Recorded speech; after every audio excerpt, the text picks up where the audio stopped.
Dr. Bonn, Superintendent of the Raton Public Schools, you kind of got surprised yesterday when the governor in her State of the State address said, we can go back to school. But PED had their press conference Tuesday afternoon and said, only if you can meet these requirements. Fill us in. The biggest one that Raton has to worry about is air quality. So fill us in on what's going to happen there. So, as a school superintendent, we're excited because they're giving local control back to the school districts, and they've given us an opportunity to bring students back. And I think many of us got cabin fever, and I certainly do, and we want to be back in school. So we were excited to get the news yesterday. We found out prior to the governor's conference that she was going to make mention of it, but the information was embargoed. But then we also found out additional information is, yes, you can come back to school, but, and there's a checklist of criteria that needs to be met. Well, the criteria isn't new criteria to us. It was the criteria that was released in the toolbox, and which is the reentry plan. And we have already submitted our reentry plans, and they were approved by the Public Education Department, with the exception of the air quality and the air filtration system, which we've been dealing with since back in October. And I know many people in the public are going to say, well, you've known about this since October and November. Why didn't you order? Well, every time we would submit something to PED to retrofit our current situation or to purchase a portable device, the answer was always no. You can't purchase that device. It's not sufficient. It doesn't work. So yesterday afternoon, we finally received an email from PED after the governor's press release saying, here's the vendor you can use, and here's the device that's approved, and New Mexico's paying for those devices. So immediately we put together an order. We're just waiting for the state of New Mexico to release the revenue so that we can make those purchases. And you were in here when I was speaking to my business manager. It's a lot more complicated. We just can't go out and buy devices we don't have money for. And we're just waiting for the government to release the dollars so that we can purchase those devices. Complicating matters more is that every school district and agencies in the state has to use the same vendor and is all waiting for their money to be released at the same time. So we're going to have a company out there that's going to be having to provide thousands and thousands and thousands of these units. And I want to be optimistic because I'm excited to get kids back to school. But I can imagine that that's going to be a logistical nightmare, and we'll be lucky to see those devices within the next month. And I hope I'm wrong. I want to be real optimistic, but when you talk about all the schools in New Mexico and all the government agencies needing that same device, and we're all going to be submitting the order on the same day, I've been around long enough. Look what's going on with the vaccinations. We have enough doses, but we just can't get them out to everybody fast enough because we don't have the logistical protocols in place to do that. So I'm a little frustrated about it because I want kids back in school safely, and I want my staff safe. And I know our parents are excited to get kids back in school, but it's not as easy as a press release that came out on, the Albuquerque news station yesterday, like, oh, you can go back to school, but you must meet all the requirements. Teachers. You've got a lot of teachers who are probably sitting there on the fence. Do I get the vaccine? Do I don't get the vaccine? How many of them do you think will be back in school? How many of them, there are several that are probably going to say, well, give me the vaccine and then we'll go back to school. How are we going to get those teachers who want to take the vaccine at the head of the line? Well, I will tell you the good news is we're starting to get teachers vaccinated. In fact, today I got my text message with my event code so that I can go be vaccinated, but I've already had COVID, so I have to wait 90 days. So we're now starting to get our teachers vaccinated, which is good news. We do have a large percentage of teachers that have said to us and the governing board, please allow us the opportunity to get vaccinated before you expose us to kids that could potentially, infect us with the virus or allow us to transfer the virus to our loved ones and at home. And our board is extremely concerned about the safety and welfare of students and staff. So they elected to be in full remote learning until the board meeting, which is on the 15th of February. I'm hoping that that's going to provide us enough time to try to get those ventilation devices and to get more people vaccinated. Mm-hmm. So I'm excited that people are getting vaccinated. I'm excited that our board is concerned about people's welfare and safety. And I think they're going to continue to maintain that stance that we want to get kids in school, but we're not going to do it at the expense of somebody's health and safety. Okay, those teachers then who say, I don't want to, I don't trust the vaccine and want to remain remote teaching, how is that going to work?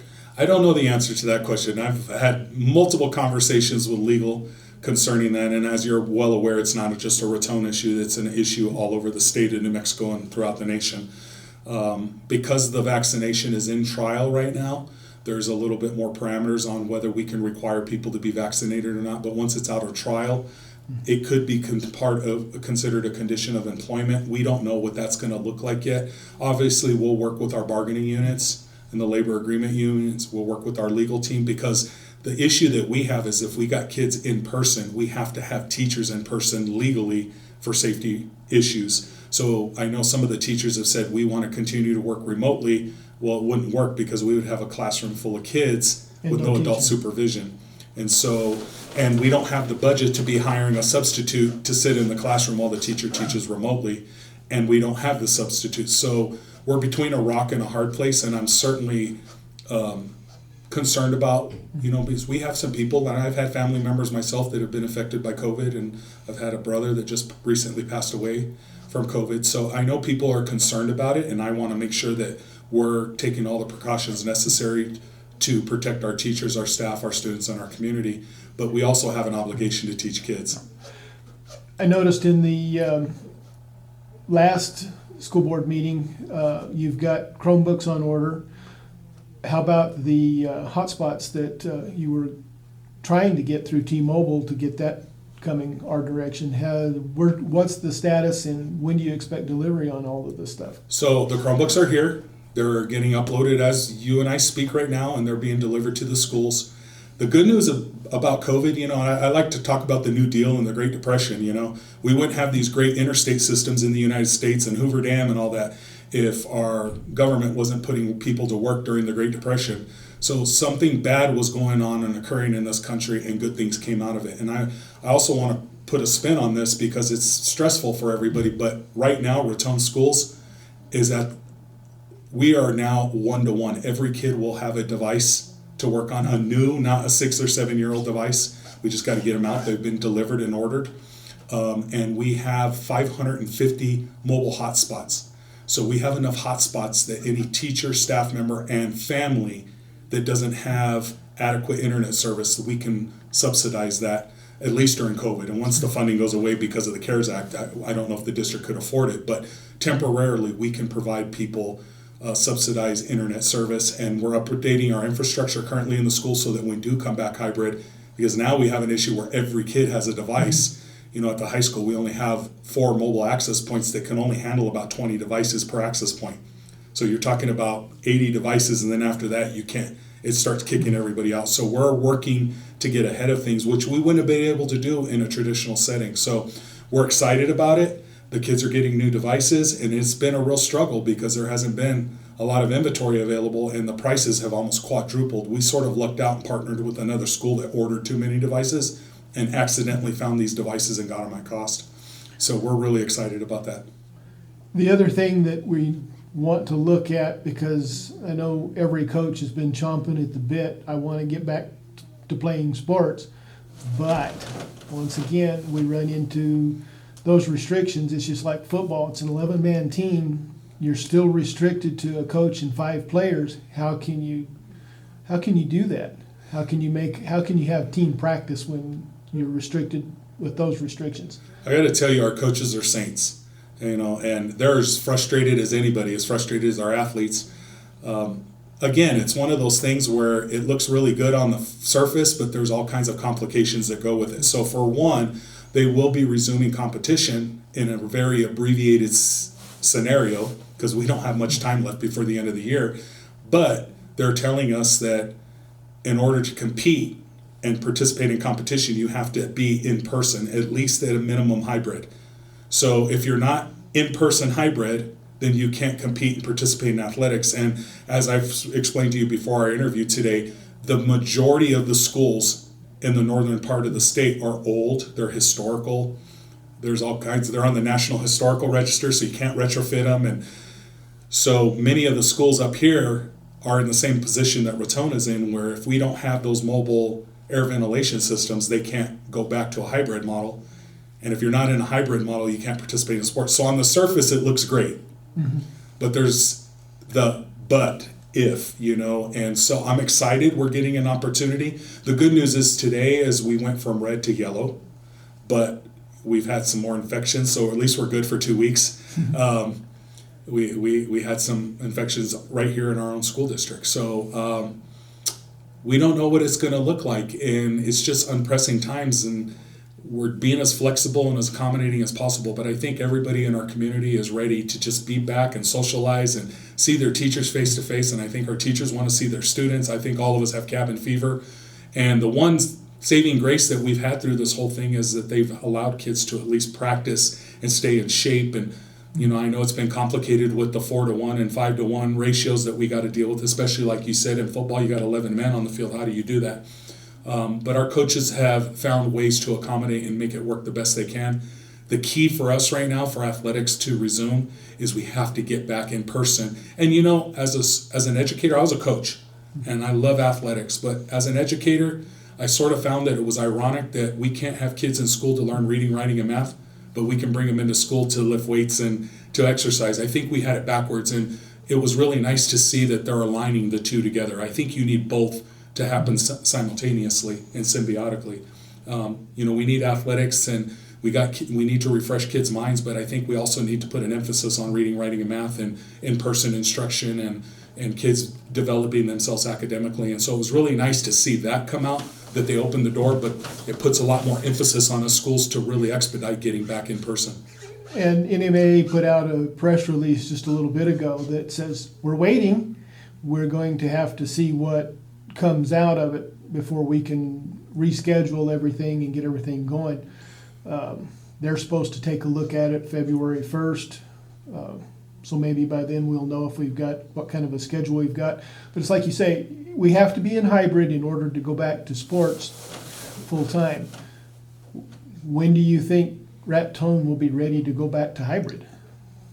That's a great question. I think right now we're ready to go. The only hang up that we have right now from a logistical point of view is the air filtration. As soon as we can get those devices in, we're ready to go. And they're mobile devices, so it's just a matter of having them shipped and getting them into the classrooms and making sure they're operational. And then we got another issue, and we should be concerned about it, is making sure that our employees have the opportunity to be immunized and vaccinated prior to going in the classroom, because they are going to be in close quarters and exposed to people that may be carrying the virus, or may be sick and they quite don't know, or they may be asymptomatic or symptomatic. So we want to make sure that we protect our faculty, staff, and the students in our schools. So that is one I don't know how much control we have over, because even with the best protocols in place, you don't know. Right. But as soon as we can get those air filtration devices in, I'm going to make a recommendation to the board that we explore opening up in a hybrid model. And again, the good news is we're starting to get people vaccinated now. And I'm certain, and I've spoken with some people that have said, I'm not going to get vaccinated. And that's their right. That's their constitutional right now. We're working with legal. We'll work with the labor bargaining units to find out what our options are and figure out a way so that we can get to yes. That's right. Really the goal here, is not to demonize anybody, not to offend anybody, to make sure that we're protecting everybody's rights and making sure everybody's safe and healthy. But at the same time, how do we get to yes? How can we make this work? The frequently asked questions on the PED website indicated that if a teacher wants to stay remote, we've got to offer that to them. And it also says vaccines will not be mandated. It's personal option. So, I can see you're stuck between a hard spot and the big rock, and trying to figure out which is going to be the best way to handle it, and how many. That will be the next question: is how many teachers will want to remain remote versus going back in the classroom? And that's the big question, because from my point of view, sitting in this chair today, we have to have teachers in the classroom to have kids in the classroom. Mm-hmm. So it's symbiotic. We can't have teachers in the classroom if there's no kids. We can't have kids in the classroom if there's no teachers. And I think we have a handful of teachers that are saying, I don't want to be in the classroom because I don't want to risk being exposed to COVID. Right. And I think we need to be cognizant about that. But I also believe as a district, we have a duty to provide a quality education to our students. So I think we need to look at all of our options And the good news is I saw yesterday that NEA was working with our governor to figure out a way to get all of our teachers back into the classrooms. So I don't think the relationship has been adversarial. I think it's more about how can we work together to get to yes. And so I'm really excited and I'm optimistic that we're going to figure out a solution here. I guess really the other question would be then, why hasn't the state, since the governor says we're going back to school, why hasn't the Department of Health then contacted the schools and say, okay, how many do you have? When can we set up a day to do a drive-by vaccination? At least get the first one started, because then you're 3 weeks before you can get the second dose, which that puts you 3 weeks out. We're already at the end of February. Yes. Even if we get started vaccinating all the teachers next week. I certainly can say this right now. I don't want to be our governor. I don't want to be the president of the United States. And I don't want to be the Secretary of Education in New Mexico, because they have a very difficult task, and I don't think any decision they make is going to make everybody happy. I was reading some literature the other day that we have enough vaccinations to vaccinate at least our teachers and our at-risk people. We just don't have systems in place to get those administered quickly. And I think it's the American way to some extent, because I mean, just to get vaccinated, you have to go online, you have to register online, you have to wait until they send you an event code. And when they send you the event code, you got to go back in online. Well, all that takes time. And then there's staff that have to monitor all that instead of that staff being out. So it's just become one of these, let's cover all of our bases, but in our covering of all bases, we've created organizational paralysis. And that's what I see going on nationally. So there's some logical explanations, and I've heard multiple doctors and agencies talk about how they can solve the vaccination problem, especially for teachers and healthcare and first responders. But I'm not an expert, and I have no authority in that area. And right now, I'm just trying to keep this school, functioning and make sure our students have what they have. But I certainly believe that there is a better solution to getting our people vaccinated. I agree with you. I've seen how some of the other states are just doing the mass location centers and vaccinating people, but for some reason we have all these protocols in place, again, which require staffing to monitor it, and then there's room for error, and there's time and lag time between things, and I think that's what's causing some of the problem. And I do want to give a shout out to our healthcare agencies and our first responders here, because I know our fire agencies have been out vaccinating people all over the county to help out, because there's just not enough nurses and doctors out there to administer all the vaccinations. So I'm very grateful for the people in this community that have helped out and done this. And I think you're seeing the benefits of that, because we had 2 cases today. I mean, I can remember when it was up to 8, 9, 10 cases a day. We went from red to yellow. So we're moving in the right direction, but that's certainly because of all the people that have pitched in and helped out to make this doable. As students get ready to go back to school, of course, I know I've heard students sleeping in till 10 o'clock in the morning and doing things. They've got to get back in the routine. We've also got a lot of students who are struggling with some classes. Some are fitting in right in. How many do you think are going to want to stay remote learning versus going back into the school system? Well, I wish I knew that number, and I wish I could predict that accurately, because I would go to Vegas right now and win some money. But the national organizations are telling us right now to anticipate that at least a third of students will not return back to the brick and mortar setting for various reasons. Some are genuinely concerned about their health and safety. Many have figured out that the remote learning works for them. It doesn't work for everybody, but it does work for them. In fact, I spoke to a couple of professionals yesterday out in the community that said their kids are actually doing better in school now, using Edgenuity and the Apex programs and the various programs that they're doing. They don't know if their kids want to come back to a traditional brick and mortar. I think the face of education is going to change, and the schools that are going to be the most successful are going to be the ones that are the most accommodating and meet the needs of all kids. I've said this for the last 15, 20 years as I've worked in the university system and helped prepare teachers and leaders, is we still operate a cookie cutter mold model of schooling where everybody has to fit the mold of the school. And I think you're seeing through Starbucks and Burger King and Walmart that the .com generation is can we meet their needs and they don't have to fit Right. it. And so I think COVID put us in that position, but I'm not so certain that it's a bad thing. My concern is that the way we're funded and the way we're supported from legislators is going to have to change immensely, because if we lose a third of our students and we're only funded by the amount of students sitting in the chair, that can hurt us significantly, and you can imagine the repercussions. But I think the state and the national government are looking now that the face of education is going to change, and they have to look at ways to accommodate school systems so that we can still provide free, appropriate public education to our students. One of the other things that probably needs to be looked at, we've got a lot of the students that are working during the school day, who, you know, it's been said, well, you need to be in school or you need to be doing your schoolwork, but yet they work during the day and then they come home and they do their schoolwork in the evening. Is there a way to implement some of that education that they get on the job into their schoolwork to where that remote learning is not wasted, you know, on not getting to school? Well, I think you just stated and answered that question yourself. We have to do that. And schools throughout the nation have been following a career and technical education model for many years, and it's been very successful, where kids can earn credit for on-the-job experience and entrepreneurship. We're just a little bit behind on that, but we're ready, and we were getting ready to move forward fully with that before COVID. So COVID sort of put the pressure on us to get this done. I think you said another thing that's important.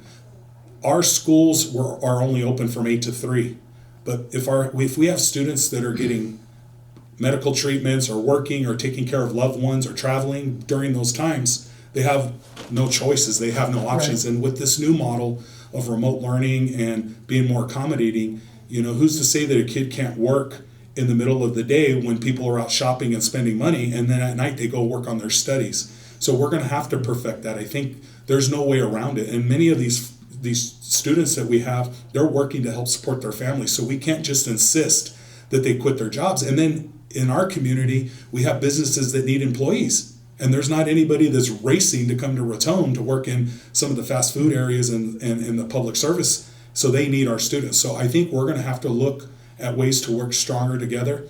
And, you know, and I'm going to step on my soapbox right now.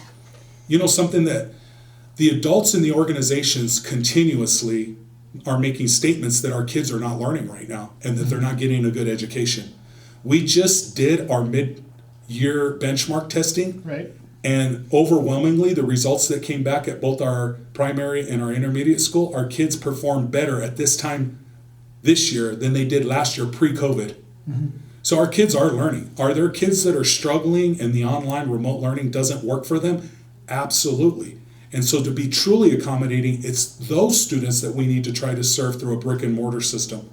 But for those kids that are doing really, really well and are performing and exceedingly performing, we need to recognize that this is a whole different generation that's grown up with technology. They're digital natives. Right. So you and I struggle communicating with social media, and I prefer sitting across from you and drinking a cup of coffee.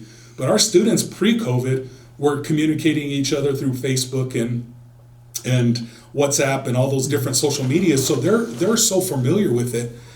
The difference is that we put our set of standards on this generation of students, and we probably would have a difficult time living in their shoes. Right. Because we're not wired the way they're wired. So I think my issue is that we need to raise the expectations and standards for our kids, because they always rise to the occasion.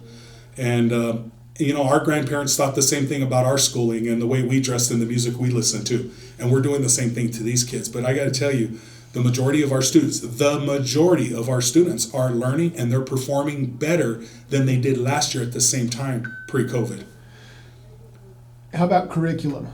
If you're going to have a hybrid system to where you've got half your kids in school, juniors and seniors at work during the day, how are you going to work a curriculum that will meet both and not overwork the teacher to a point to where she's working 12, 14 hours a day to make basically like she's teaching two classes, or well, I guess most teachers are teaching six or seven classes a day instead of 12, 14. How's that going to work, and what kind of a curriculum or what kind of a setup can we make work so that, our teachers are only doing their 6 or 7 classes a day versus 12 or 14. Yeah, I think the key here is actually knowing the numbers. So once we get back to a hybrid and an in-person model, we will know the exact numbers of kids that are actually going to be sitting in the classroom and those that are going to want to continue remote learning. Then what we do is we sit down and we devise our master schedule around those numbers. Right now, we have everybody staffed to be brick and mortar, kids in the classroom, but we don't know what those numbers are going to be like. So let's just, hypothetically speaking, say 2/3 of the kids come back in a traditional setting and the other third, then we're going to have to reorganize a third of our teachers to work the remote learning model so that we can accommodate kids, and the other 2/3 are going to be in the classroom, or some kind of blending of that. Maybe 2/3 of your day you're working in your classroom, and then another third of the day you're going to be working to support kids in a remote learning. I mean, there's all kinds of various models that we need to look at, but I think the key for us is actually knowing those numbers. We don't want to have a knee-jerk reaction, because it's quite possible that we have everybody come back. I don't believe that's going to be the case. I think, again, I've talked to kids in the community, I've talked to families.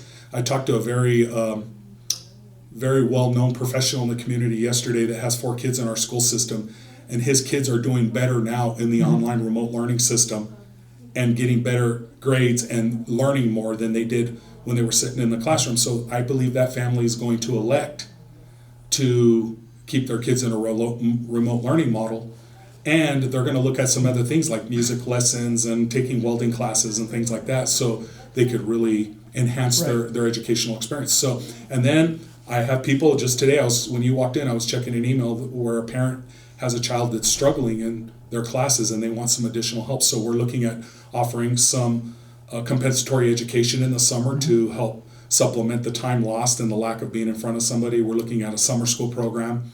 We're looking at all kinds of things so that we can make sure that we accommodate kids. So I think we got people on both ends. Right. And again, the schools that are going to be the most successful are going to be the ones that are the most accommodating. It's the end of January. May is right around the corner. It'll be here before we know it. Graduation. What's that going to look like this year? Or is it going to be something similar to what we had last year? Or, how does that look right now? I will tell you, graduation is something that's really important to me as a school superintendent and as a former principal. I will tell you, Dr. Montoya is really trying to ramp it up and make it super spectacular, because she knows that our seniors this year have just missed out on a whole bunch, being able to go to the football games and homecoming and the prom. And now we're hoping and anticipating that we're going to be back to full school and classes, but in the event that we aren't, and even if we are, we really want to make this a spectacular year. And so I know that many of the people in the community are alumnus of our school and our school district. If anybody has any ideas how we can make this one super spectacular celebration, one better than we've ever had before, we're looking for ideas and suggestions. One of the things we're talking to our seniors about, it's really their event. Right. So we're asking them to vote and tell us what are some of the things that they want to do, as long as they fall within our board policy. Our board has even said they wanted to make it very special for our kids, so they're willing to modify and adjust any way they can. So we're really excited. I don't know what it's going to look like, because I don't want to make it spectacular for me, because it's not my event. I want it to be spectacular for our seniors. And I think it needs to be, considering what they have been through. And I speak to my seniors today. You guys have endured a lot. I have so much respect and honor for you, because you've lived with some unprecedented times and you've faced adversities, and you still stand strong. You represent this community well.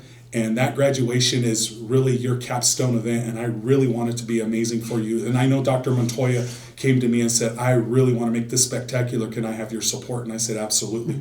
And I think there's people coming out in the community now that are saying, hey, I want to contribute to this. I really want to make this great. I mean, if we could do it, I'd like to have fireworks shooting up in the sky and loud music and a parade, and because these seniors are truly amazing. And let me tell you, these seniors that we have this year, and all of our students, they're going to be something spectacular, because they've lived through a major historical event that would have sort of turned a lot of people into bitter and Debbie Downers, and they've really persevered, and they've really shown their character I mean, many of our students right now, and you know this, you just spoke about it, they're taking a full caseload, they're taking dual enrollment classes right now, and they're working full-time jobs.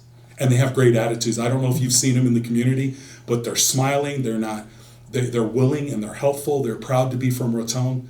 And I think this is something that we can do for them and give them this amazing gift. So again, what I would like to say is if there's anybody in the community that would like to contribute to this process, has any amazing ideas, please contact me or Dr. Montoya. And seniors, please share your ideas with your principal because we really want to make this an amazing event for you.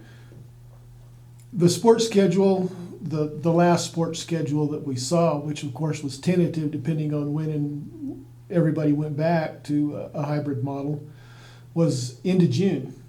What's the last day of school, and how are we going to continue that participation for sports into June if we end school the end of May?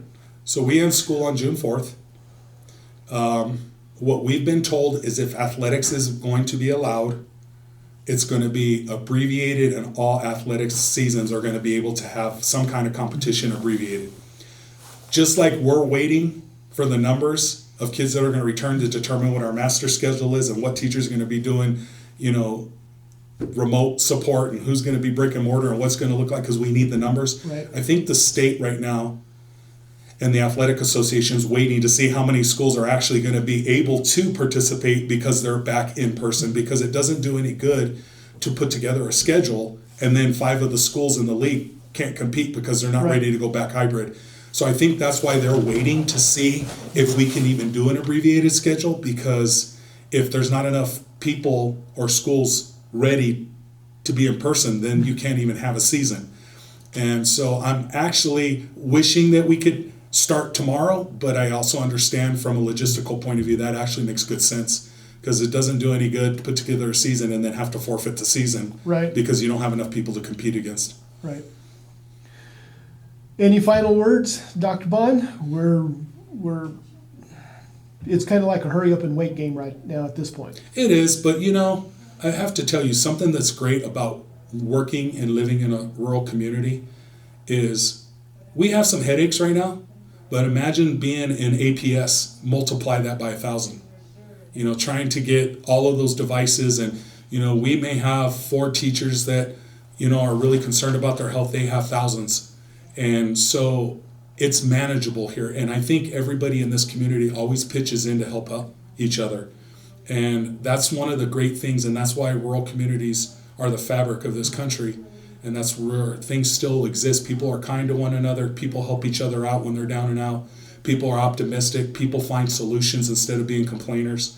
And that's been the spirit that I've experienced since I've been here with my teachers, with my employees, with the students, and with the community. Everybody that I meet in the community is so proud of this school and this school district, and they always want to know how they can help out. So I'm optimistic, and I feel good about it, and I think we're going to come out with great solutions. And more importantly, when this COVID is over, we're going to be like rockets, because we're a 1-to-1 school now. We have all the technology we need. The infrastructure is being improved daily. Our students are going to be getting prepared for college now, because the system that we're using right now is exactly what they're going to be using at the university systems. And without COVID, who's to say? We might have been another 5 years out from being where we're at today. And I don't think our students could afford to be 5 years out. We're trying to prepare them for our global economy. And I think COVID is bad, and I'm not trying to sensationalize it at all, but it made us get up, put our boots on, and get to work. And it's going to look differently. I don't know what it's going to look like, but I'm not so certain that looking different isn't a better model anyways. Okay, thank you, Dr. Bonn. Thank you.